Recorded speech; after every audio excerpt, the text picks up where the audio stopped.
గురూజీ 72 గంటల్లోనే ఫోన్లోని అద్భుతమైన జ్యోతిష్య పరిష్కారం చూపిస్తారు. నమ్మండి, నమ్మకపోండి, ఇది నిజం. శ్మశాన కాళి రుద్ర చౌడీదేవి ఆరాధకులు నంబర్ 1 వశీకరణ స్పెషలిస్ట్.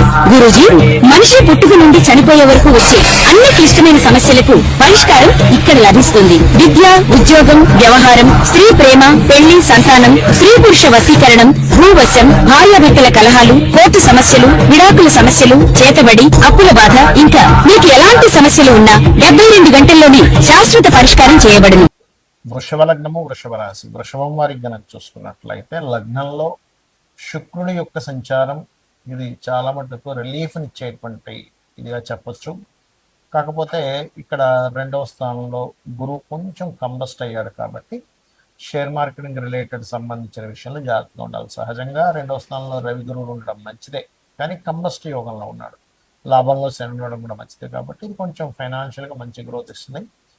అదేవిధంగా కొంతమంది బిజినెస్ పీపుల్ మీకు పరిచయాలు అవ్వడం అనేటువంటి చాలా స్పష్టంగా చూపిస్తుంది. చతుర్థ భావం అంటే 4వ స్థానంలో మీరు కోర్సెస్ ఏదైనా కొత్త కోర్సు తీసుకునే విషయంలో కానీ, కన్స్ట్రక్షన్ విషయంలో కానీ, వాహనాల మీద వెళ్ళేటప్పుడు ఏదైనా ఒక ప్రాపర్టీ కొనుగోలు చేసేటువంటి అంశాలలో మీరు ఆ యొక్క ప్రాపర్టీకి సంబంధించినటువంటి విషయం ఎలా ఉంది, అదేమైనా లిటిగేషన్లో ఉన్న ప్రాపర్టీ తీసుకుంటున్నామా, లేదా తండ్రి గారి ప్రాపర్టీ విషయంలో ఏమైనా రాబోతుంది. ఎందుకంటే 12వ స్థానం అనే స్థానాధిపతి అనేటువంటిది తండ్రి గారి యొక్క ఆస్తిని సూచిస్తుంది. ఆ అధిపతి మీకు 4వ స్థానంలో ఉన్నాడు అంటే తండ్రి గారి ఆస్తి మీకు మారే విషయంలో కూడా కొన్ని లిటిగేషన్స్ ఏర్పడతాయి. కాబట్టి ఇవి కలగకుండా ఉండాలి, ఇబ్బంది కలగకుండా ఉండాలంటే కుజకేతు గ్రహాల దగ్గర దీపాలు చేస్తూ వారాహి అమ్మవారు అష్టోత్తరం చేసుకోండి, అన్ని విధాలు బాగుంటుంది. అలాగే మరొక విషయం ఏంటంటే ఇక్కడ కొత్త ప్లానింగ్, కొత్త ఆలోచన, కొత్తగా క్రియేటివ్గా ఏదో చేయడం, ఏదైనా క్రియేటివ్ రిలేటెడ్ వాటి మూలంగా కలిసి రావడం కూడా బలంగా చూపిస్తుంది. అప్పు లభిస్తుంది 6వ లగ్నంలో ఉన్నందుకు. కాకపోతే వివాహ నిర్ణయాలు, వివాహ జీవితం విషయంలో తీసుకునేటువంటి విషయాలు కాస్త జాగ్రత్తగా ఉండాలి.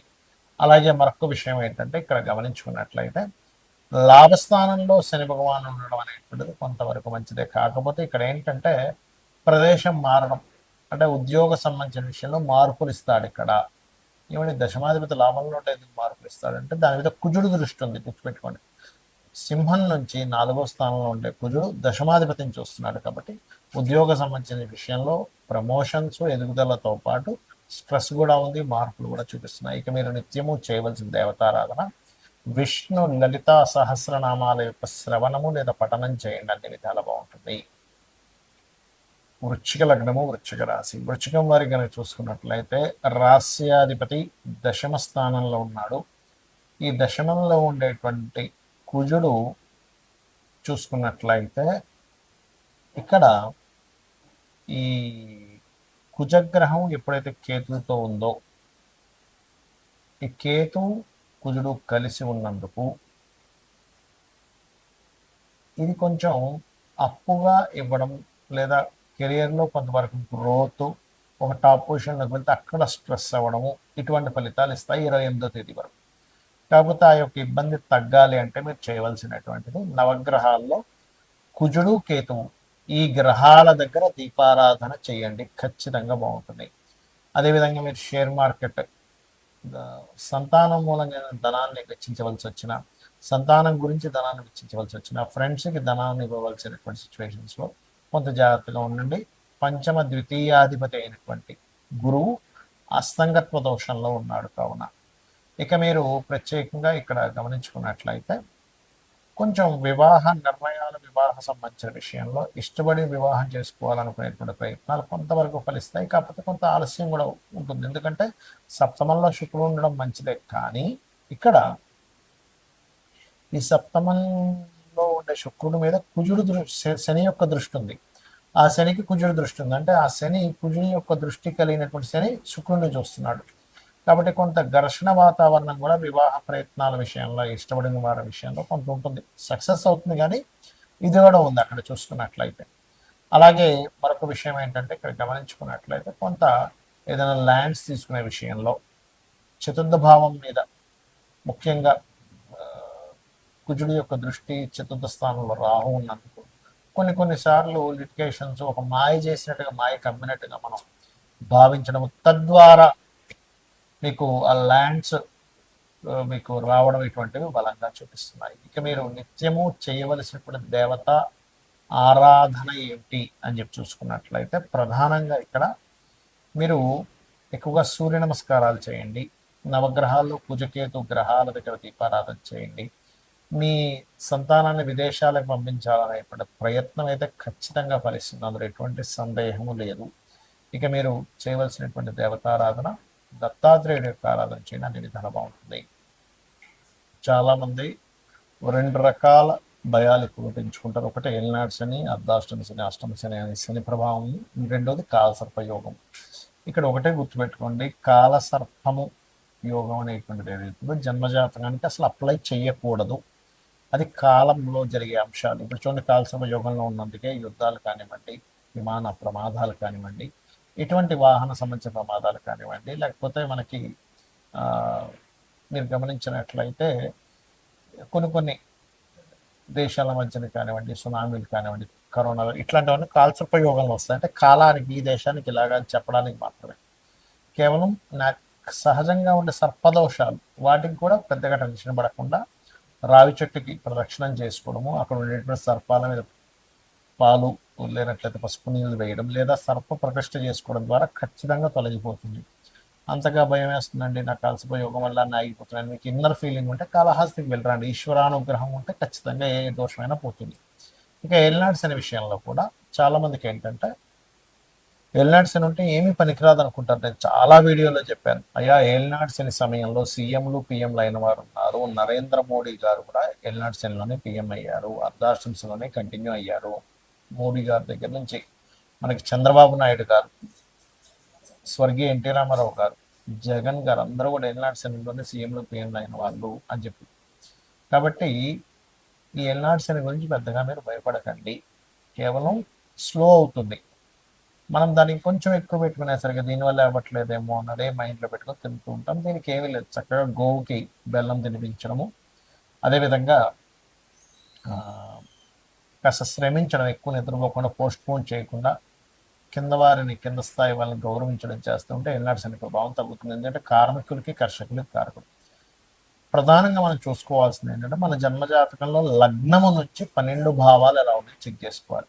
ఎదగలేకపోతున్నాము, శరీర సౌఖ్యం లేదు, శారీరకంగా కష్టమే ఉంది కానీ సుఖం లేదంటే మీ లగ్నం ఎక్కడో పాడైంది, అంటే మీ లగ్నాధిపతి ఎలా ఉన్నాడో చెక్ చేసుకోవాలి. ధనం రావట్లేదంటే, ఎంత ప్రయత్నించినా ధనం విషయంలో చాలా ఇబ్బందిగా ఉంది అనుకునేప్పుడు మీ ధనాధిపతి ఎలా ఉన్నాడో చూడాలి. మీ ధనస్థానాధిపతి గనక పాపకర్తెరలో ఉంటే, అది ఏ పాపకర్తెరలో ఉందో దానికి సంబంధించిన రెమెడీ చేసుకుంటే, దానం ఇవ్వడము, గ్రహానికి దీపారాధన చేయడం ద్వారాను పెరుగుతుంది. లేదా ఇంట్లో ఒక్కోసారి ఉత్తర భాగంలో దోషం ఉన్నా సరే ధనహీనత వస్తుంది. అంటే ఉత్తరంలో కంప్లీట్గా వైట్ కలర్, నేను చాలా ఇల్లు వాస్తు చూసినప్పుడు వాళ్ళకి ఉత్తరంలో రెడ్, ఎల్లో కలర్స్ ఉండడం, లేదా ఉత్తరంలో బాత్రూమ్స్ ఉండడం వల్ల కూడా వాళ్ళకి దోషాలు ఏర్పడ్డాయి. అది మార్చినప్పుడు వాళ్ళకి అక్కడి నుంచి మళ్ళీ ధనం రావడం జరిగింది వాళ్ళ ఇళ్లలో. అలాగే మరొక విషయం ఏంటంటే, ఇక్కడ మీకు సిబ్లింగ్స్తో పడదు కొంతమందికి, ఎందుకు 3వ స్థానం పాడైంది. సో ఎవరితో ఏ బంధువర్గం ఉందో వాళ్ళతో పడదు, దానికి సంబంధించిన విషయంలో కొంచెం జాగ్రత్తగా ఉండడం, వాళ్ళతో కాస్త పెట్టుకోవడం చూసుకుంటున్నారు. అదేవిధంగా కొంతమంది ఫలానా చదువుతున్నామండి కానీ నాకు ఎందుకు ఆ చదువు కలిసి రాలేదంటారు. అంటే ఏమిటి, మీ ధనాధిపతి వేటి మూలంగా దానికి సంబంధించి చదవడం మంచిది. అంటే మీకు రవితో ఉన్నాడు, అప్పుడు ఏంటి, మీరు మెడికల్ రంగాలు, చంద్రుడితో ఉన్నాడు ఫుడ్ రిలేటెడ్ లేదా ట్రాన్స్పోర్టింగ్ రిలేటెడ్, గురువుతో ఉన్నాడు టీచింగ్, బుధుడితో ఉన్నాడు బిజినెస్ మార్కెటింగ్, ఇట్లా ఒక్కొక్కటి. శుక్రుడితో ఉన్నాడు అందానికి సంబంధించిన, రాహుకేతువులతో ఉన్నాడు ఫార్మా లేకపోతే ఫ్యాషన్, మన ఈ యొక్క సాఫ్ట్వేర్ రిలేటెడ్ సంబంధించినటువంటి, ఇట్లా ఒక్కొక్క గ్రహం దేంతో కలిసి ఉన్నాడు, శాటన్తో ఉన్నాడు, ఆయిల్స్ లేకపోతే పురాతన సంబంధించి ఇట్లాంటివన్నీ కూడా. అలా ఏంటంటే అసలు మనకి ఎప్పుడు సరైనటువంటి యోగం ఉంది, ఇన్వెస్ట్మెంట్ చేయడానికి సరైన సమయం ఏమిటి అనేది ఆస్ట్రాలజీలో తెలుస్తుంది. చాలామంది ఇన్వెస్ట్మెంట్ రాంగ్ టైంలో ఇన్వెస్ట్మెంట్ చేసి ఇబ్బంది పడడం వల్ల చాలామంది చూస్తారు. రైట్ టైం ఇన్వెస్ట్మెంట్ చేయించిన తర్వాత వాళ్ళు అద్భుతంగా వెళ్ళిన స్టేజెస్ నేను చాలా చూశాను. కాబట్టి ఏంటి, ఇన్వెస్ట్మెంట్ ఎప్పుడు చూడాలి, ఇన్వెస్ట్మెంట్ ఎప్పుడు చేయాలి. రాంగ్ టైం ఇన్వెస్ట్మెంట్, రాంగ్ టైంలో మ్యారేజ్ చేసుకోవడం వల్ల కూడా ఇబ్బంది వస్తూ ఉంటుంది. రాంగ్ టైంలో మనము గృహ నిర్మాణం ప్రారంభిస్తాం, అది ఆ సంవత్సరం కరెక్ట్ కదా, అలాంటి నెక్స్ట్ ఇయర్ చేసుకోవడం, లేదా ఒక 3 నెలల తర్వాత ఉంటుంది. అలా ప్రతిదీ కూడా ఇన్వెస్ట్మెంట్ దగ్గర నుంచి, విదేశాలు వెళ్ళడం దగ్గర నుంచి, గృహ నిర్మాణం దగ్గర నుంచి అదేవిధంగా వివాహం చేసుకోవడం దగ్గర నుంచి అన్నీ కూడా మన జ్యోతిష్ శాస్త్రంలో ఫలానా టైం ఈజ్ పర్ఫెక్ట్, మహాదశ అంతర్దశ కరెక్ట్ యోగిస్తుంది ఇక్కడ, లేదా గోచారం యోగిస్తుంది. ఈ రెండిట్లో ఏది యోగించకపోయినా ఆ టైంలో మనం ఆ యొక్క శుభకార్యాలు కానీ మనకి లైఫ్లో పనికొచ్చేటువంటిది కానీ లాభం వచ్చేటువంటిది చేయడం వల్ల ఎటువంటి లాభము ఉండదు, గుర్తుపెట్టుకోండి.